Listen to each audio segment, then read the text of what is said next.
I am divorcing my husband because he cheated on me with our son's 18-year-old girlfriend. The author of the post is listed in the description. I'm using pseudonyms for confidentiality.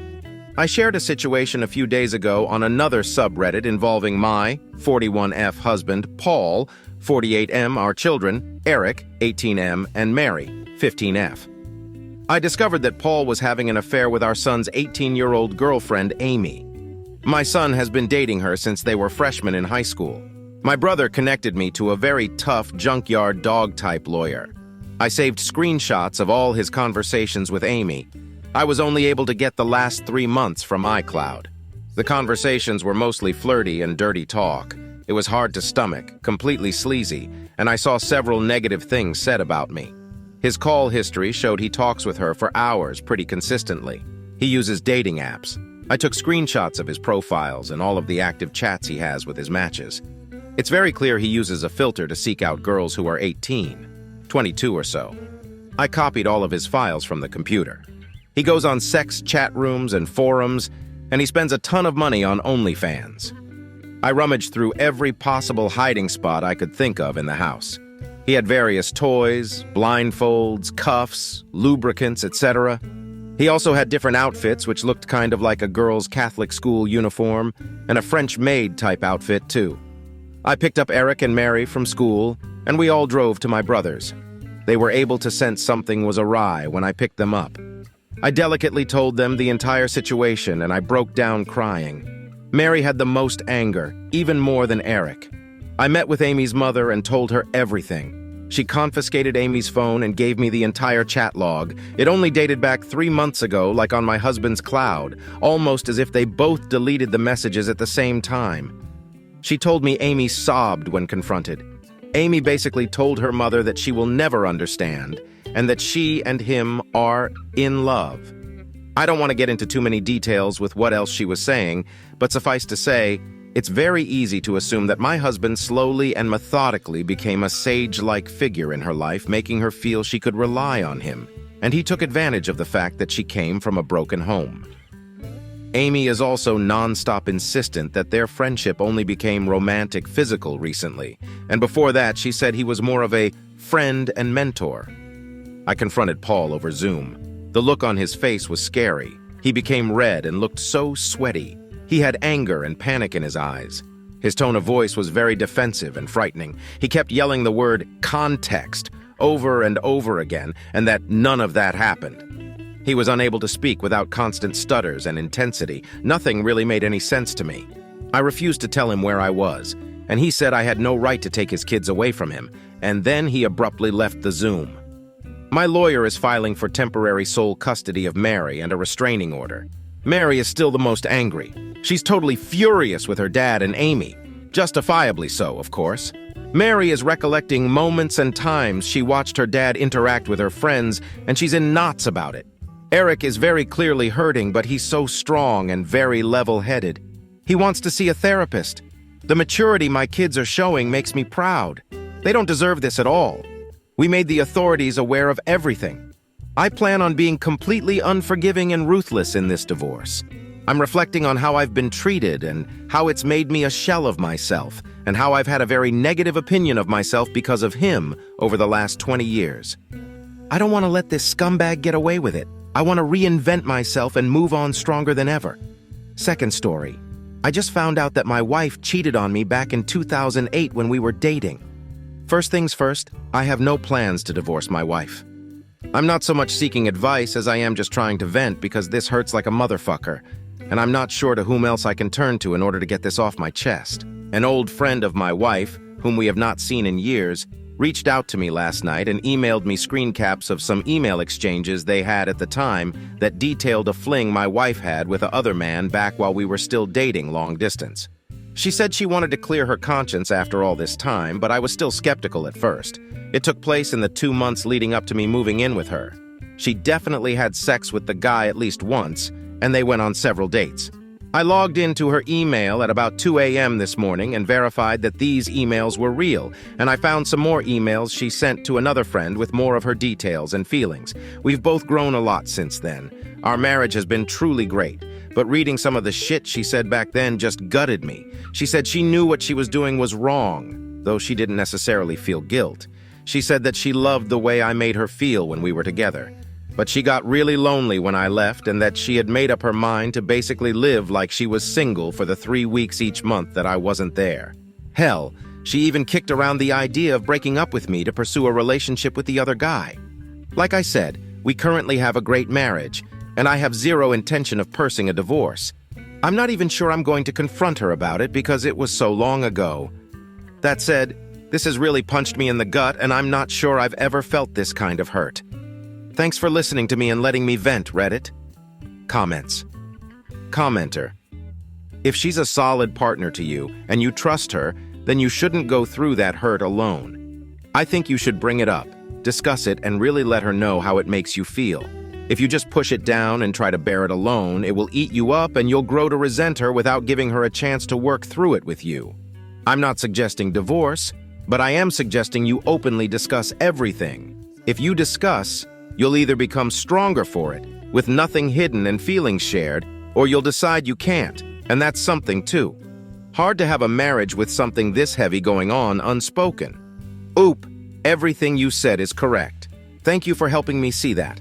Update, 6 days later. I got back home on Sunday after a weekend work meeting that was out of state.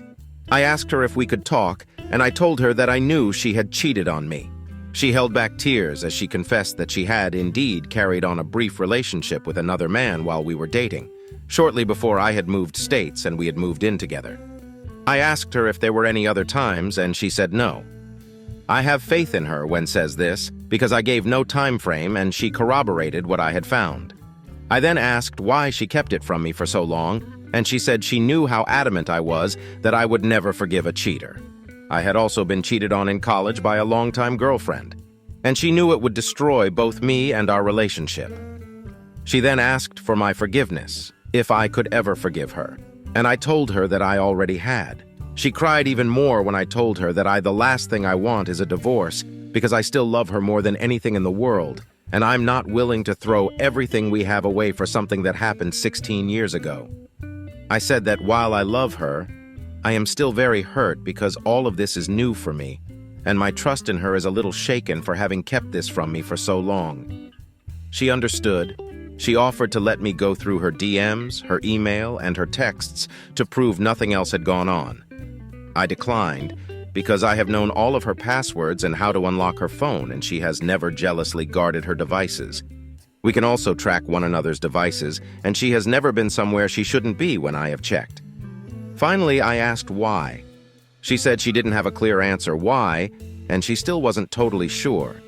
But she was going through a very self-destructive time in her life. This was already known to me, and when this guy came pursuing her hard, it is one more terrible decision in a string of terrible life decisions she had made over the previous year. We embraced and cried. She apologized again, and I told her how much she meant to me. I told her it would take time for me to process all of this, and that I would be going through counseling, and that I want us to attend marriage counseling for at least a little while, but that I was still madly in love with her. Then she asked me how I found out, and I told her about how her old friend had reached out to me and dropped the news, which caused me to check her emails and corroborate this information. Apparently, they had a pretty serious falling out a while back after my wife had loaned the friend a good amount of money after the friend's husband had took everything and left her high and dry. This money came from her discretionary account, not our shared account. Yes, we both have discretionary accounts. No, I do not worry about what she does with her own money. Yes, I knew about the loan. Instead of using the money to get back on her feet, her friend had used it for really expensive, unneeded stuff and a vacation with some other girlfriends. Needless to say, my wife was pissed. She asked for her money back, and it led to a big fight. They have barely spoken since, and this will probably officially end their relationship as my wife thinks this could be payback for cutting off her friend. I have my first session with a new therapist later this week. We have a session with a marriage counselor next week. I am hopeful that we will come through this ordeal just as strong as we were before. To those who offered me genuine advice, thank you. While I was not necessarily looking for advice when I first posted, there was some sage wisdom in some of your words, and it really helped me. Thank you, again. Comments. Commenter. You gotta do what makes you happy, but make sure you don't rug sweep all your emotions, the hurt and betrayal, just to keep everything status quo or make sure your wife's happy. That won't end well. Commenter. While I hope everything works out for you and your wife, please realize your feelings for her may change. That's why I get a little nervous when I hear about a spouse who is quick to forgive a cheater. It's not uncommon to read about a spouse who quickly forgave their wayward partner, only to realize they are unable to move past the betrayal later on. Often the way they see their spouse has fundamentally changed. Again, I hope you can work it out. Just realize your feelings may change. Okay, third story. I'm your wife, not your mom. My wife F32 always says this to me 34M, and I don't know how to respond. How can I make her see my side? Hey, everyone. So my wife 32F and I 34M have been together 18 years but have been arguing recently about the responsibilities within our marriage, and we can't seem to agree. I work full-time and my wife is a stay-at-home mother. We have 2 children, one is in school full-time and the other goes to preschool 2.5 days a week. Recently, my wife has been sending me the stupid TikToks that always say, "Your wife is your partner, not your mom," and essentially boil down to men should help out round the house, help with the kids, and pick up after themselves. A sentiment I generally agree with. This usually comes with a side of, "You don't value what I do?" to look after the kids and plan everything, etc. Now, to be clear, I am not against helping out round the house and helping get the kids to bed and brush their teeth and cook meals. I do help with this stuff every day. I feel like all I do is work, because the second I finish work, I have kids to help with because she has had them all day. My position is that she is right when she says kids are work, and I can appreciate that after a day of being with them all day that she is probably tired of kids. But I have also been at work all day too, and it isn't fair to expect me to be sole parent as soon as I'm finished. Then there is the issue of housework. Our house is always a mess, which frustrates me when she complains about having to do all the unpaid labor of managing a household and looking after the kids. Because from my perspective, I go to work in a messy house and I finish work in a messy house. I work from home, go into my office for 8 hours, only coming out for the occasional coffee and snack, which means that 90% of my mess is contained to a room only I go in. Most days while I'm at work, she isn't even home. I feel that I am holding up my end of the bargain by working full-time and then helping with housework and the kids outside of that. But she isn't holding up her end of it by looking after the house and kids while I'm at work. I could understand that she wouldn't get as much done around the house on days when our youngest is home, but on days where she is at preschool, she'd take it as an opportunity to have a break and go shopping with her mom or go visit a friend. Whenever I bring this up or question how much effort she is putting in, I get, "You don't appreciate me," and "I'm not your mother." I'm not saying she should be waiting on me hand and foot as my personal maid, cook, and sex doll, not that we ever have sex, because I'm the man bringing home the bacon. And I really hope I don't come across that way in this post, as that really not what I'm saying. But I am killing myself trying to do everything, yet am being told I'm the problem for treating her like my mother, because I'm expecting her to do her part. What can I do to help her see my side? Update 1. So a lot of people are saying we need to sit down and try to look at things as a team, and I am totally on board for this approach, and will let you know how it goes. Also, to a few people dislike my framing of helping, as it's my responsibility also. I agree, I use the term helping as that's the word she uses when saying I need to do more to help around the house. Another lot of you either can't read or are refusing to believe that I actually parent my own children. I wake them up in the morning, I make them breakfast every day, I get them dressed every day, I take them to school 2-3 days a week, I know their teachers, I know all their friends and their friends' parents' names, I know their doctors, I know their allergies, none thankfully. I bath them, I get their PJs on and read them the same goddamn bedtime story every night for weeks. Because they don't want any of the other books we have, they want George the Giant. I draw with them, I play games with them, I know their favorite Disney princesses and favorite superheroes. As for the household, I do laundry. I load the dishwasher, I cook my own lunches and tidy up after myself. I iron, I fold and put away laundry, I pick up their toys and tidy their playroom. I hoover at the weekend and take them to kids' parties. I also do all the chores that my wife won't because I'm the man. Like taking out the bins, cleaning the car, mowing the grass, fixing anything that breaks. Update 2. So I arranged for the in-laws to have the kids Friday night. Me and the wife sat down and had a talk. A long talk, probably one of the deepest and hardest talks we have ever had in our 18 years. I told her my side, that I felt overwhelmed and underappreciated, that I felt I was doing more than my fair share and that she wasn't. I told her that I could understand that while I may be doing plenty around the house and parenting, that I was guilty of letting her take the majority of the mental load, but that still didn't excuse her behavior. I felt I was firm, but fair. And to her credit, instead of fighting back, she listened.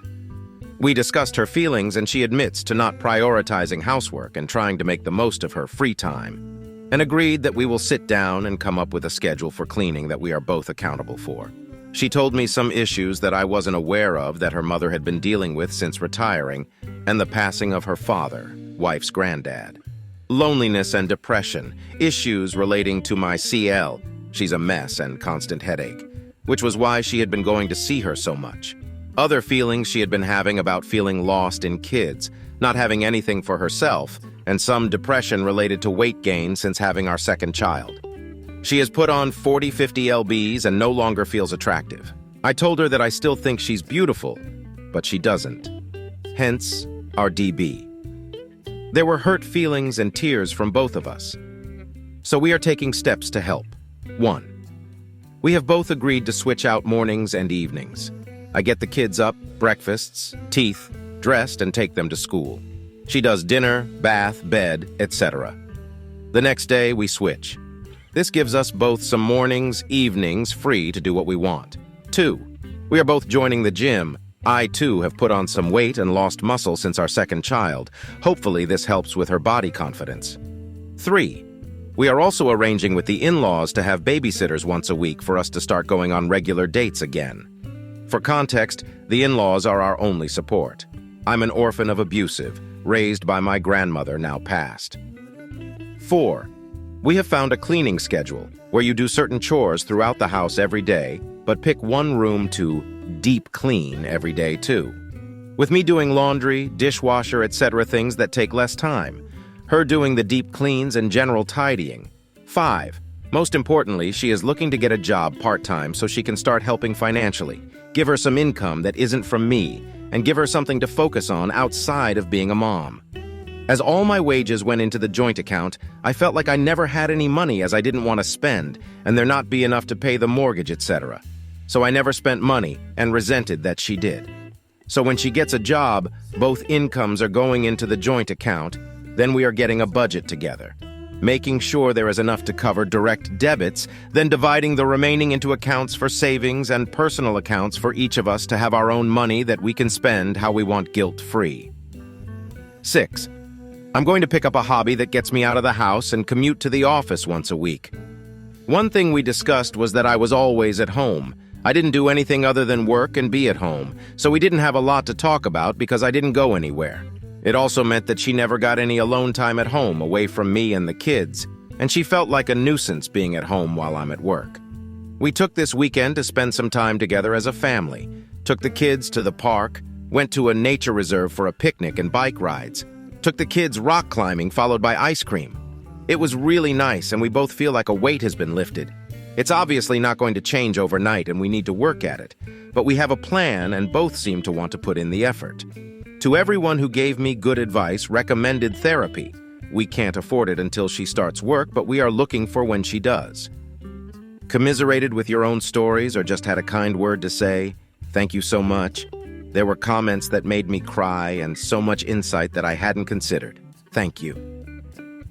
To those of you who clearly didn't read my post but instead assumed I was entitled and entirely to blame because I used the word help, or that I probably didn't know my own children's birthdays and allergies, I feel sorry for you and hope that you get the help you so sorely need. How do you like these stories? Write your opinion in the comments. Let's get 1,000 subscribers on this channel. Love you.